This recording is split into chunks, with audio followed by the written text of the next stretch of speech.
welcome everybody. Thursday training, CBD BioCare, yours truly, Matthew Pitts. We are covering the book, How to Win Friends and Influence People. And today we're talking about 3 more ways to get people to like you. And it might sound shallow when you're like, hey, I just want people to like me. But we all know that there's a lot of depth in this, and the depth is in personal relationship. So before I get started, let me open the floor. Do we have any? Hey, good morning, Miss Val. Morning, Reese. Or morning. I feel like I'm going to night church, like walking through the hall. Morning. No. Good evening. Good afternoon, everyone. Joseph Paul Petroselli, leading leadership training for managers. Woo! I love it, Joe. Man, that's nice. You got it, man. That's very nice, man. That's cool. That's way cool. All right. Anybody got Joe just showed up a certificate. We've been talking a lot about a certain topic, and it's just nice to see people moving and progressing. And I like the old A-Team Hannibal. I just love it when a plan comes together, and it seems like Joe's plan's starting to come together. So cool deal, dude. Anybody got anything before we get started? Once the faucet gets open, the spigot's open, it runs. So if you want to get something in right now, it'd be a good time. I don't have Leandro to hold me up in here today. All right, we'll get rolling. Y'all raise your hand or get my attention some way if you want to join in and participate in any way, shape, or form. All right, so I really actually like what we're going through right now, because it does speak to the why people do things. And I'm gonna it's such a robust topic that I want to throw out a few things that I thought of, and I hope I don't lead us into the wilderness here, into the desert. But I find, and you guys who know me and have been around me long enough, I am interested in the why people do things, in the condition of the human condition, so to speak. And I used to do training years ago, and I used an analogy. I had ACL replacement back, 20 years, maybe 25 years ago. And I remember asking the doctor, how it was a patella tendon graft was a procedure that they used. And I remember asking him, like, how does that work? How do you do that, doc? And I am kind of geeky in that way, and I was a little fascinated in the how. But if I really reflect on it, the real reason I probably asked is just to know that he knows what he's doing, right? And so my point is, at least for me in that moment, my point is, a lot of times people ask questions, and I ask myself 2 things every time I'm asked a question. It's kind of become innate now. First is, why are they asking the question? And 2 is, do I want to answer it? And that just reminds me that I have the freedom to not answer a question if I choose not to. I'm not suggesting that everyone do that. I'm just telling you what my practice is. Because a lot of times, especially when I have that approach, and certainly if Stacy were here, she would amen, we all do it. We ask loaded questions. Sometimes it's subconscious, sometimes it's very conscious. It's a passive way to achieve a different agenda. And I'm sure that, in the interest of time, I'm not going to come up with a ton of examples. The only ones that I have are with people that are close to my life that you guys might know, and I don't want to incriminate myself. But it's almost, again, it's hard. I hope that we can all come up with our own examples on what a loaded question looks like. So here, when we start talking about that people's actions certainly don't express the exact why they're doing it, but I'm interested in why people do the things they do. And he draws an example that I think is great. And a lady, he's getting ready to go to an event, and a lady at the event, Dale is, and a lady at the event knows he's coming. And, he writes that he's told that she was very excited to meet him. And when he came in, she asked him and said, I have heard about all your travels. I'm a traveler. I would just love to hear about some of the places and the cultures and the things that you've seen. And he asked her a question. You say you're a traveler. Where have you gone? And she mentioned a few places, and she mentioned Africa. And he told her, he said, I've not been to Africa except for a 24-hour layover in some African city, or whatever they call it, and asked her about that, and said for the entire night, she spoke to him and shared all the things that she had done, and he allowed her to do that. So I think that's a great example. I'm not saying that I feel like, when I read it, I felt like she was insincere and manipulative in trying to get this opportunity. I really do think that she wanted just to engage with him. There's there's certain laws that I really subscribe to. And one of the laws for our human condition that I believe in is that we all want to be respected by those whom we respect.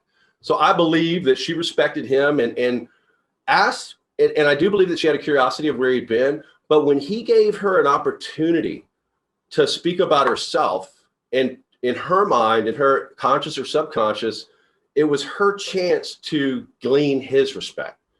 And there's several examples like that. Like, I'd rather point to the examples that Dale gives than personal examples in my life, because I think it's more, I think it matters more than me saying something. Again, I don't know who I'm going to say without somebody knowing who they are. So I wrote here that there's a human condition, a human truth at work here, and that is that people want to be respected by people that they respect. We want to be respected by those whom we respect. But also, we have to go back to what we've been studying and what we've been proving through examples. And we're all, we've all been nodding our head and amen and the whole way through. And that when we come out of the womb, we come out as selfish, self-thinking, egotistical, narcissistic beings. It's just how we are. I mean, like I said, my 14-year-old boy is just now learning that the whole world doesn't revolve around him. And I think he's really mature for that at 14, especially for a dude.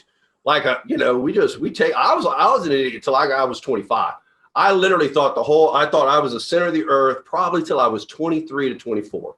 And it wasn't until 25 that I realized what an idiot I was. It's like Mark Twain said, when I was 18, I was shocked at what an idiot my dad was. By the time I turned 22, I was amazed at how much he had learned in 4 short years, right? So it happens.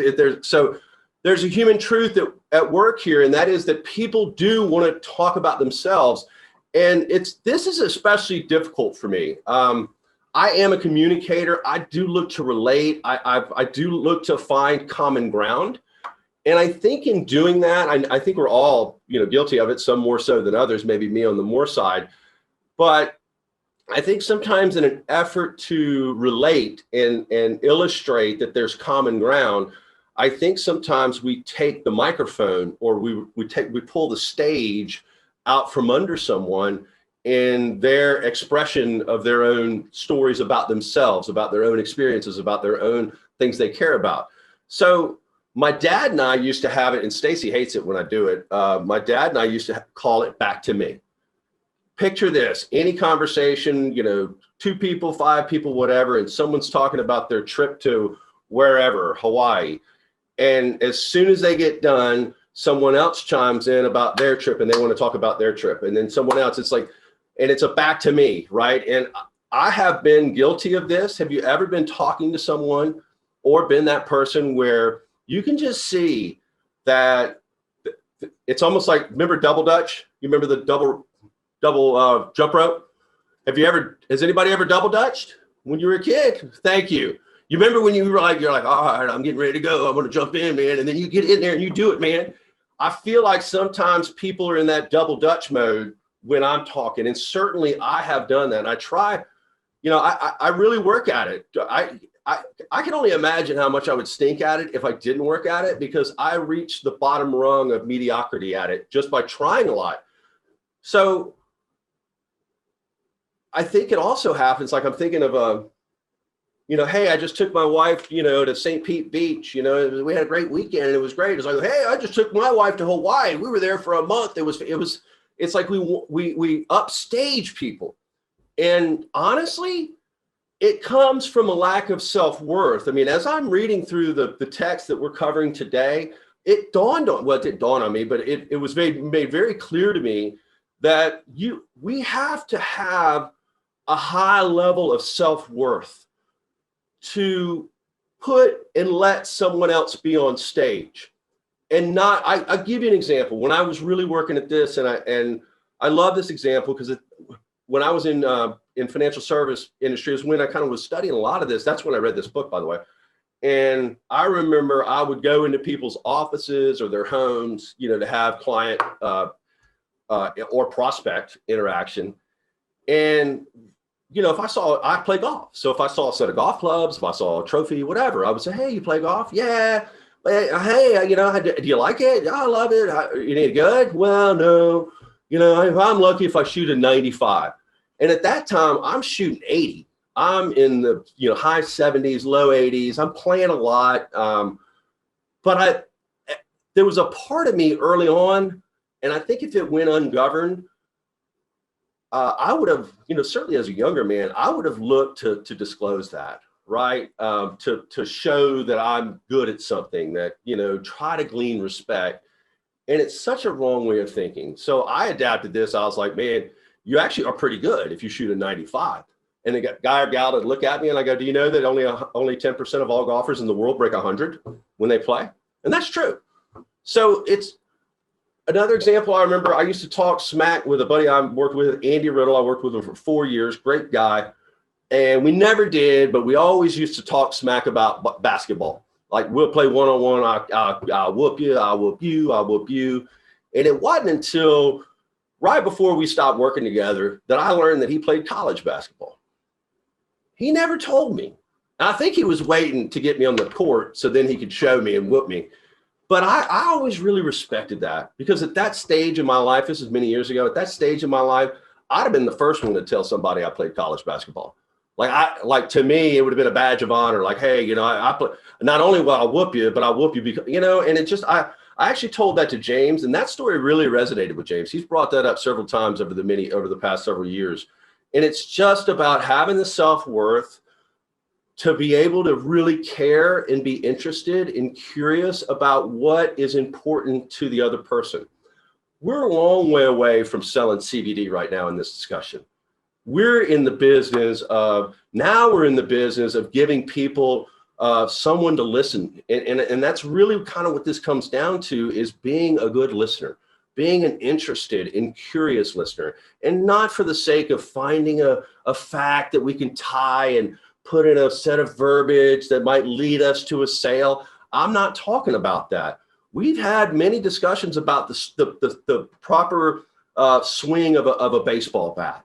And it all starts with the approach. And if the approach is right, the balance is right, the hands are going in the right place, the head's in the right spot, when we come into contact with that ball, when we have communication with people, that's when we hit it out of the park. But if we're so like, oh, I'm gonna aim this bat there so that I hit it there and maybe I get, it's like, it doesn't work like that. You have to have faith in the process, and that process, part of that is being confident enough to let someone else be on stage and to let someone else be a star, and to not promote ourselves and to not share, our own personal accolades of ourselves. And listen, it doesn't come from, I'm not even talking about, to the person who's, the arrogant dude. I don't mean that. I mean someone like me or you who's sincerely trying to find common ground, who's sincerely trying to find a connection.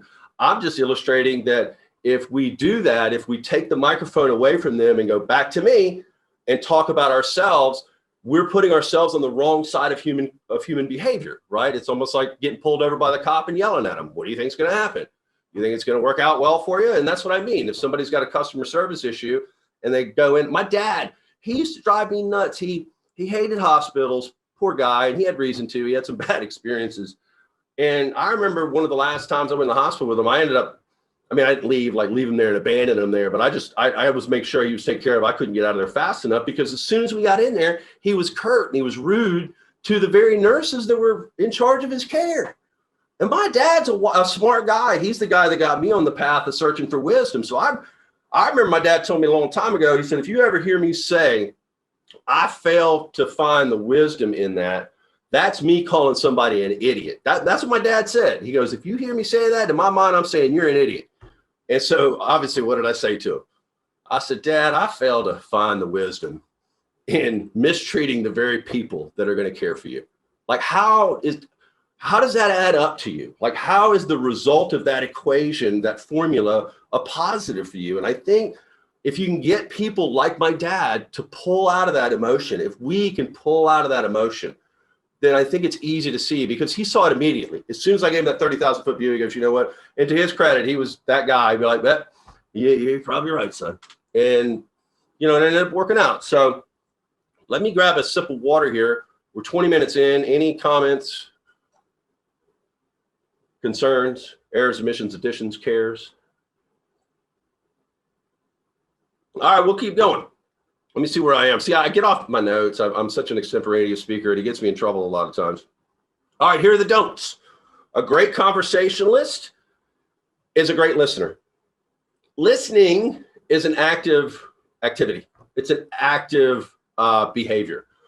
I have said it before. If you're telling me something that's important to you, now I think if you're telling me anything, you're going to feel this emotion. But if you're telling me something that's important to you, and I even do that with my phone, just who's calling, it's lost because and it doesn't, like, I'm not saying it's lost because we're careless, heartless, thoughtless, selfish. I don't mean that. I mean, people's perspective is their reality.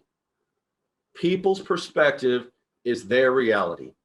It's in the eyes of the beholder. If you make a gesture that indicates you're not listening to me, you haven't listened. It's almost like in my baseball analogies, but the kids would get so upset. It wasn't a strike. Yeah, it was. He called it a strike.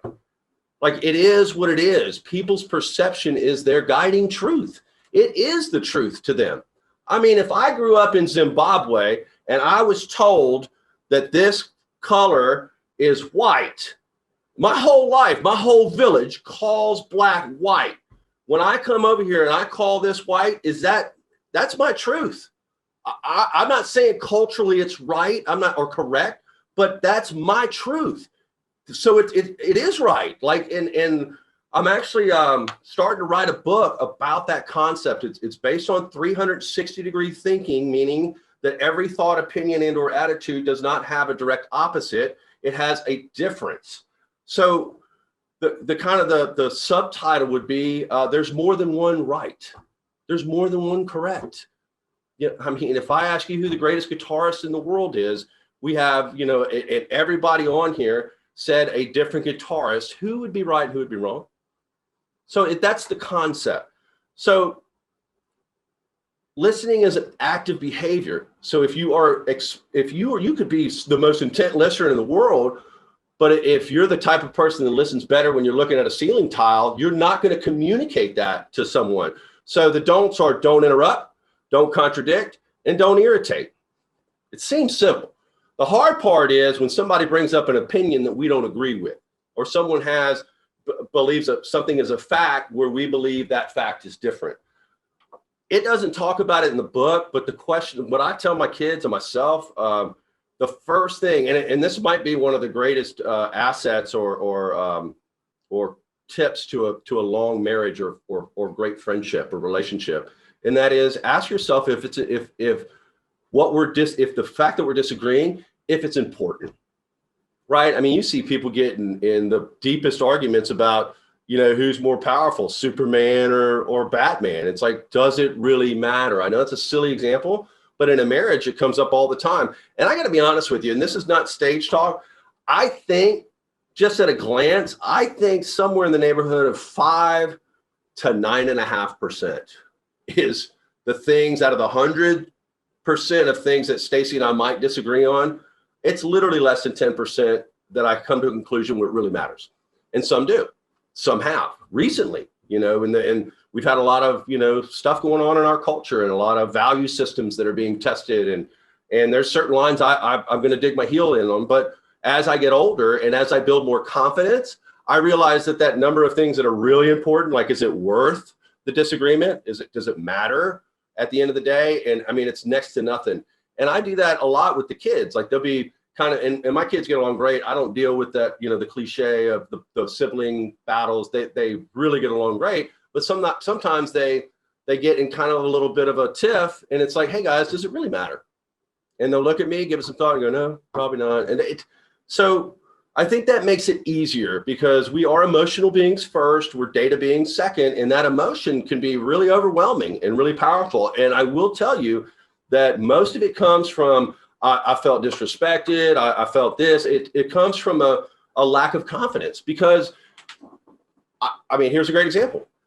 The most wealthy people that I know, I mean, people of real means, serious means, you would know it if you saw them. They don't need to show you. The ones that are trying to get there, they're the ones, they're the ones and I'm not saying wealthy people can't have nice stuff. I'm just saying in my life, the ones that are really, really well, I mean, I'm talking big time money, they literally, they wear LL Bean shorts and white New Balance shoes, and they drive an old Toyota truck. And, it's just, you just wouldn't know. And I think the reason is because there's a difference. Like if someone likes great things and likes things, that's okay. But I think a lot of people are being more showy. It's more about optics than it is anything. So anyway, all right. Number 5, how to interest people. Have people talk about what's interesting to them. A lot of rehash here, right? Find out what's interesting to people. How do you do that? You ask great questions, real curious questions. There's a book called The Aladdin Factor, and it's written by Canfield. That's the whole premise of the book, is that the value of your life, or the abundance of your life, is going to be somewhat tied to the value of the questions that you ask. It's a fantastic book, a great read. It's a little thick, but Canfield's a good read. So if you are interested in how to really ask great questions, and he does a great job in that book of talking less about where the bat meets the ball and more about the mental preparation. Because if the hands are right, the balance is right, the mind's right, you're going to ask right questions. Like, you don't really have to think about the contact. You just have to think about the mindset getting there. So there was a movie called Son-in-Law. Anybody ever seen that with Pauly Shore? Old movie, cute movie. You don't need to have seen it to get the story. But farm girl leaves farm, goes to college in like LA or something, brings back Pauly Shore to this conservative little farm thing. And they end up kind of building a relationship, and Pauly's fishing with the dad. And the girl's got a little brother who's into video games. And at that time, I mean, this was the late 80s, maybe early 90s. So it wasn't like PS4, it was like a handheld games.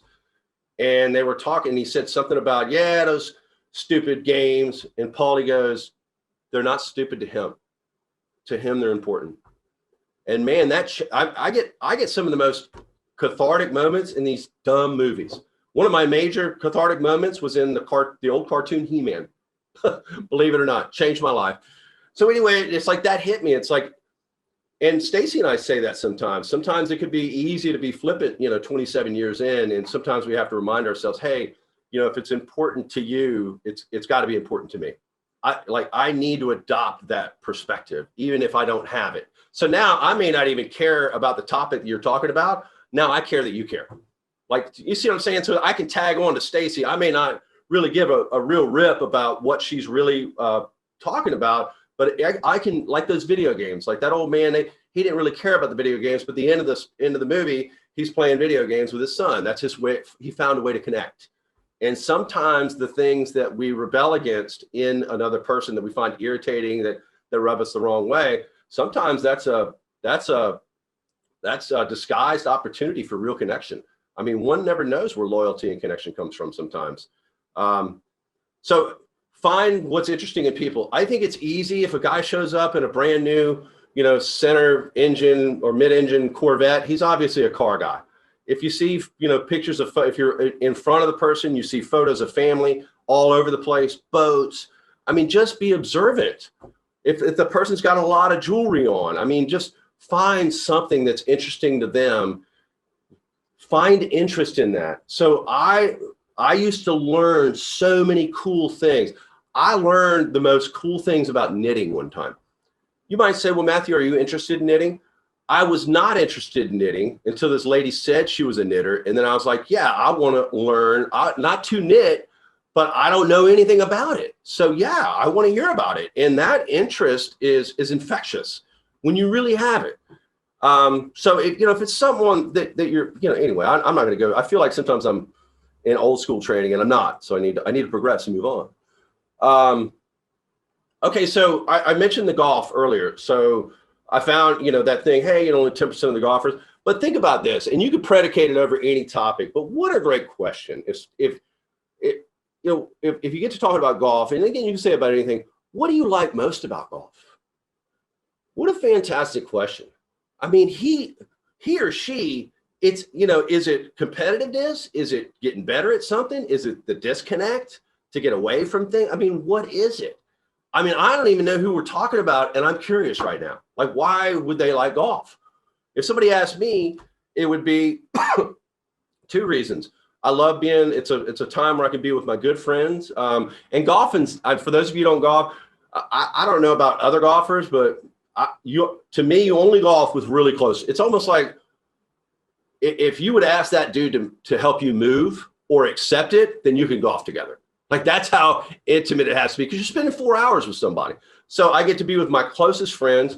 And honestly, it's a disconnect for me because I have such a chaotic, awesome life. But probably the biggest driver is just trying to get better. Like I can go out and hit golf balls and stay out there for like 3-4 hours at the range. Here's why. Because if I'm clicking it, I'm like, oh, I want to stay here. I want to get this muscle memory. But then if I miss it, I'm like, oh, I can't leave till I fix this. And then I fix it and then I'm clicking. I'm like, oh yeah. And next thing you know, my phone's ringing. Where the heck are you? Oh, I didn't know. So anyway, so we're kind of blending into number 6 here. I'll stop real quick if anybody's got a comment.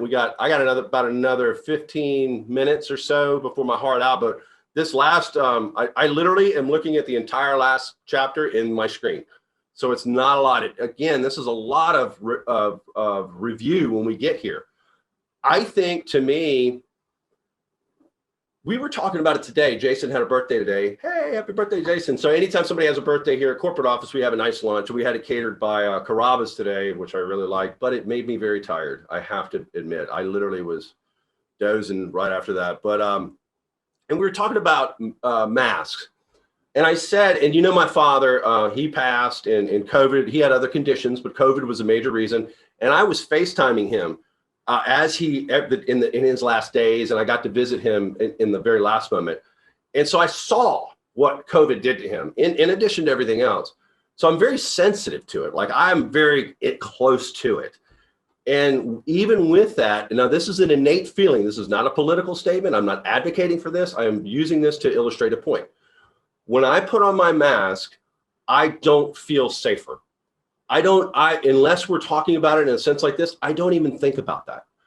I'm literally putting my mask on because I want others around me to feel comfortable. I don't want to be that guy where I'm an irritant to everyone walking around because I got a statement. To me, it's not that important.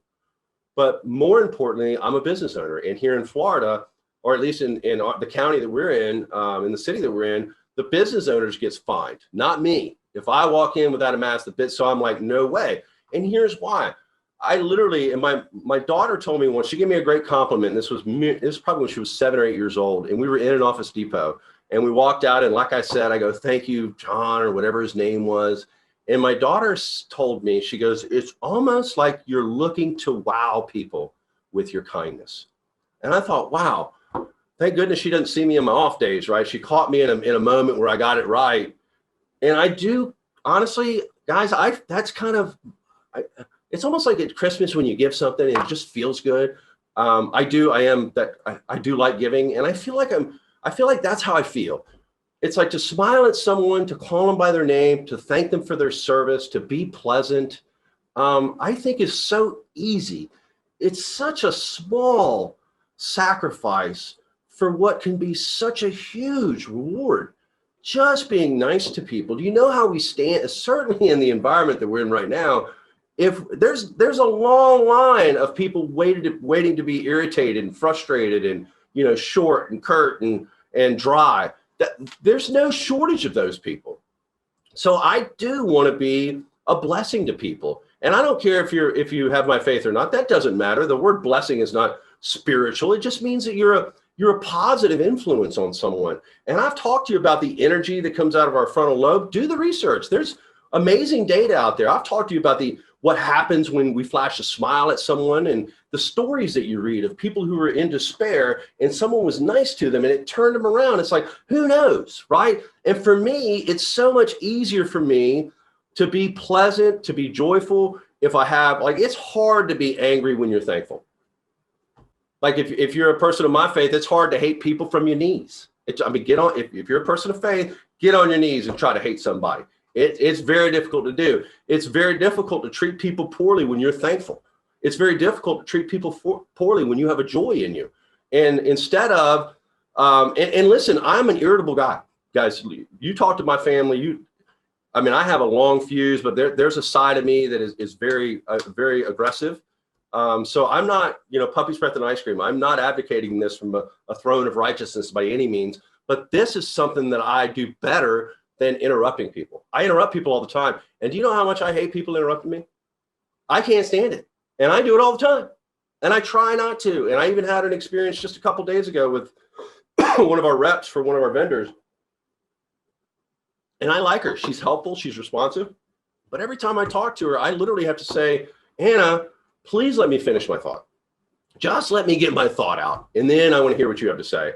And it's very irritating. I like her, so I don't let it get to me, but it can really get to me. And I'm telling you, I think some of the features of people that we are irritated most at, and analyze this for yourself, don't take my word for it, but it is really true for me. Some of the human features that irritate me the most are the very features that I have. It's just true. I mean, I like interrupting. I am the worst at it. I've tried my entire life. I don't know how to get better at it. I do once I realize I've done it, but I haven't gotten to the point. Now, sometimes I don't, like if I'm thoughtful of it, but then I get, and next thing you know, I can't wait to, here's the solution I have. And I can't wait to get in there and, back to me. Right. So, and I think that's why Dad and I made that up, is because, that's not something that we shine at. Something that is more intuitive to me is being a purveyor of peace, being an agent of joy, having an air about me. And listen, it can be, we talked about last time, like if you're not feeling it, fake it till you make it, right? Tell yourself I'm happy, smile. The physical engages the attitude, right? I think we talked last week about one doesn't come before the other, they go together. So we can indirectly affect our happiness quotient by how we physically conduct ourselves. Now, and then a couple lessons before that, we talked about the difference between happiness and joy. Happiness is an emotion, joy is a state of mind.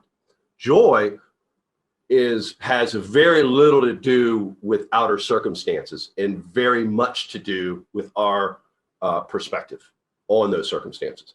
Happiness has very much to do with outer circumstances, but we can have an indirect impact on that by having a physical awareness and a mental awareness of trying to get there.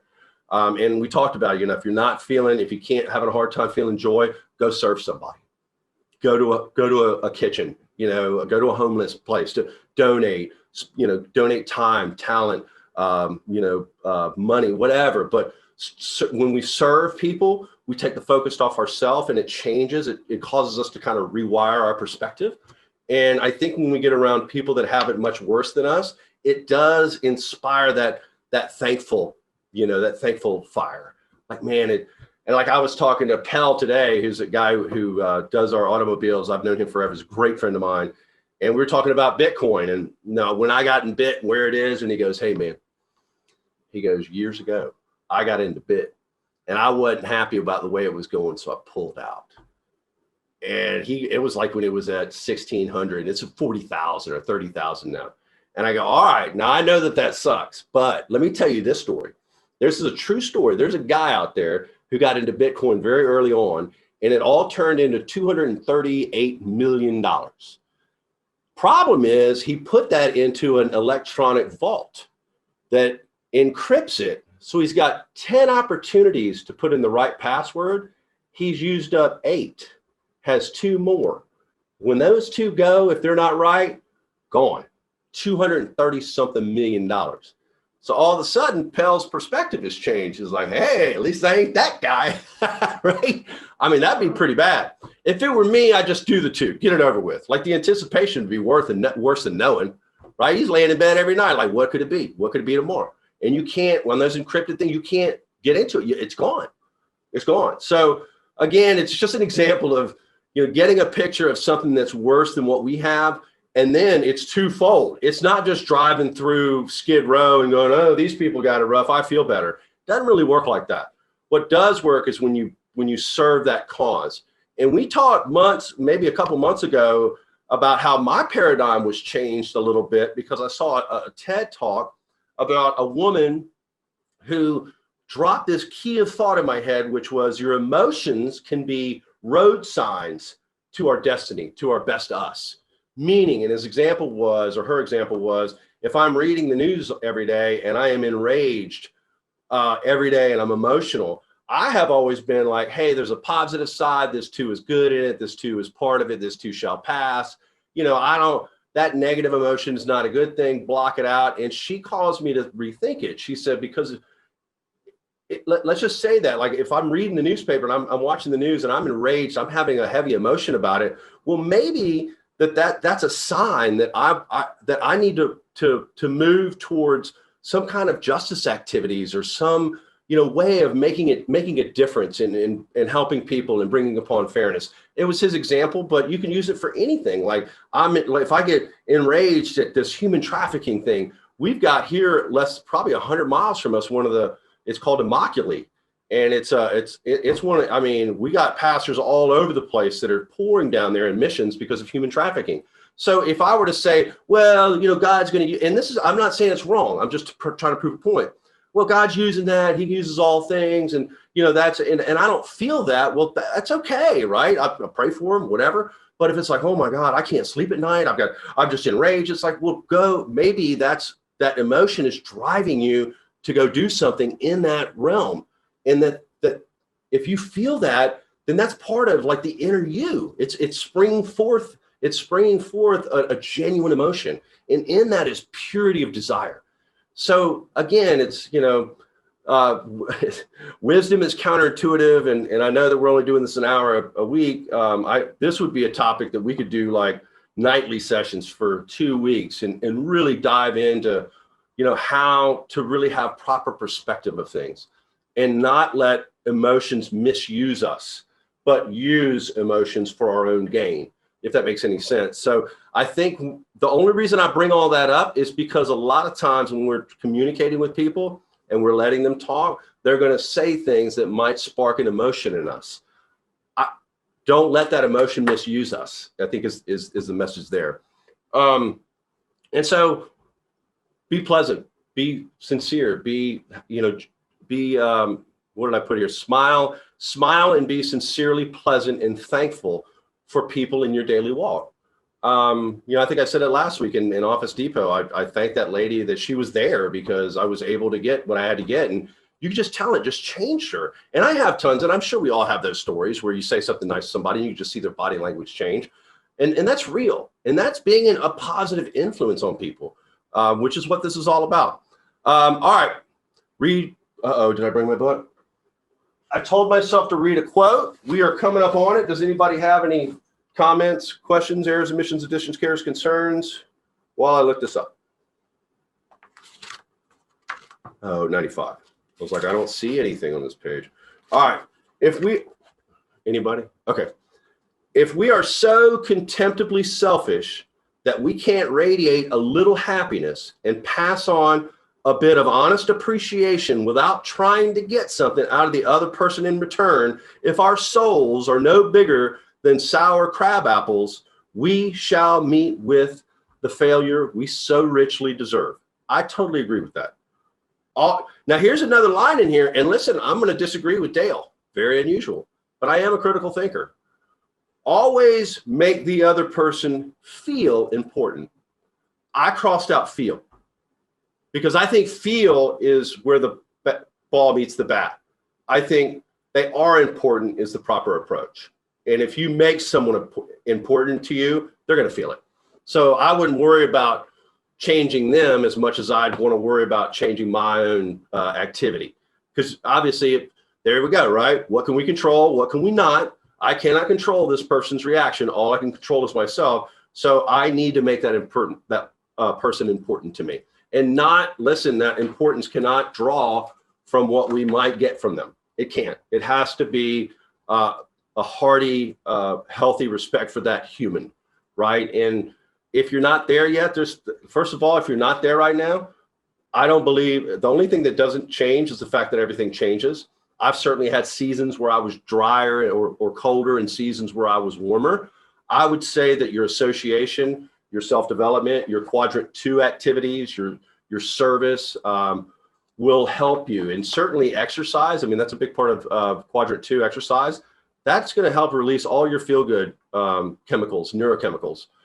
epinephrine, norepinephrine, all that stuff. So we can engage in activities to help ourselves become more appreciative and more loving of people, because not everybody's there all the time. I get it. There's sometimes I'm not there. Typically it's early in the morning. All right. Always make a person important. Practice the golden rule, right? Do unto others as you would have them do unto you. And then I like what he said, like person might be like, well, how, when, and where? I need the specifics on this golden rule. It's like, there are no specifics all the time. It's like, how do you know when someone needs to be encouraged and uplifted? They're breathing. Everybody does all the time. Everybody's going through something, people. And we know that. I'm not speaking to you, or I'm not speaking at you. I'm speaking with you. Everybody, like I'm going to close with this. Let me see. There are some good phrases. Let me say this on 97. I love practical stuff. There are some good phrases in here that I would incorporate into your vocabulary. And we talked about some others a few weeks ago, like, so if I'm hearing you correctly, you're saying this. So if I understand correctly, you're saying that. So, and just reaffirming people. And then there's a few here that I think are really practical. And I'm going to close with this, and I got to fly. I told this story before, so if you've heard it, I apologize, bear with me. I was watching a show called The Dog Whisperer. I don't know if it's still on. The guy's name is Cesar Millan. Never saw an episode. I only saw one piece of one episode. And just like He-Man, Beatrice, it changed my life. So there's picture this 70, 80-ish pound lab mutt dog. Pretty dog, younger couple in a townhome. And Caesar was brought in because when they left the townhome, the dog would tear up the place. And when I say tear up the place, I don't mean like ripped up the couch. I'm talking about yanking windowsills out of the drywall. I didn't know this, but most doorknobs, do you know doorknobs are hollow? A lot of them? Because he chewed it down to a nub. Like he just crushed it. He tore the blinds out. He ripped up the couch. And I'm a Southern boy, right? I mean, I was born in Florida, but we're kind of the dirty South, I guess. We picked up a little bit of it. And one of them is I'm a dog lover, but a dog's a dog. And I was thinking to myself, that damn dog, he tore up my eye, man. I mean, I'm literally starting to get angry watching this dog. And the camera pans over to the female owner, and she's got a tear coming down her cheek. And Caesar says, why are you crying? And she said, because I can only imagine the turmoil and chaos that are going on in his little spirit, in his little mind, to create that kind of destruction. Oh man, I could cry. What an amazing perspective. How easy is it to get angry at an alcoholic, a gambler, a person making mistakes, a person creating destruction in their lives? When wouldn't a better perspective be, man, I really feel for that person, because who the hell knows what they're going through to cause that, right? I mean, it's easier with kids. When you see a kid acted up in school and then you learn that they're abused at home, it's like, oh, we knew there was something there. I didn't put that in my notes. I didn't even think about it when I prepared for this, but that story meant a lot to me. And I hope it means a lot to you. And I think that that's a better perspective, and it can be parceled out and predicated over so many different things that aren't as egregious as, an alcoholic or a gambler or a drug addict, tearing up their lives. Maybe it's just a person with anger who's, mildly destructive in every little, conversation they have. My prayer for all of us, including myself, is that we have a tender heart for people, and we understand that everyone has their own story. They've got their own thing going on. And sometimes it's better to not be around people. And I get that. I'm not saying that we need to be a punching bag, or I'm just saying that if we have that perspective about people, I think it makes all this, I think that perspective is our hands going the right way, if that makes any sense. All right, you guys. Yes, Dana Boyd. You're muted, sweet. I got him. I think you're muted. Oh. There you go. Sorry, Yeah. sorry. Okay. Sorry, I forgot. I just want to read this one quote. Sorry, my dog I love my dog. She's driving me nuts. I don't know if this is a dog book. I know. I love her. Ooh, I love her. But this quote, I love it so much. I shared it on Facebook. It said, a smile costs nothing but gives much. It enriches those who receive without making poorer those who give. It takes but a moment, but the memory of it sometimes lasts forever. None is so rich or mighty that he cannot get along without it, and none is so poor that he cannot be made rich by it. Yet a smile cannot be bought, begged, borrowed, or stolen, for it is something that is of no value to anyone until it's given away. Some people are too tired to give you a smile. Give them one of yours, as none needs a smile so much as he who has no more to give. I love that. Makes me cry. I know. I promised I wouldn't. Oh no. If Leandro was here, he would have loved that. I'm so sorry. Leandro, that one's for you, buddy. All right. Hey, you guys. Hey, and I do miss Leandro. He's a little sick, so keep him in your thoughts. He was out today. Thank you so much, you all. I really enjoyed this time. And like I said, I have started pinning some things for the book. So I think maybe next Thursday. And the only reason I think in the beginning, I want to read just a little bit to you to kind of get your feedback on where I'm going with it. And I mean like a paragraph, just because anyway, and then we'll start the recording. So it won't be something that'll be recorded, but I feel close to you guys. And I feel like this is part of the reason that I've been so inspired to start writing. So I'd love to share a little bit of it with you, not for the sake of grandizing and look at me, but it's really a product of kind of what we're studying. And I think it'll really be a cool bow that we wrap around the gift of our time. It sounded corny, but I meant it, right? Because John Maxwell's my guy. All right, you guys have a great day. Love you. I don't know how to do it. Oh, I do that. All right, you guys have a great day. Thank you so much. Appreciate you all. And please communicate with me if you need me. Everybody knows my email, right? If you guys want to chat about something personal, let's do it. You guys are and then there were 10 in the wolf pack. We're the wolf pack. See you guys.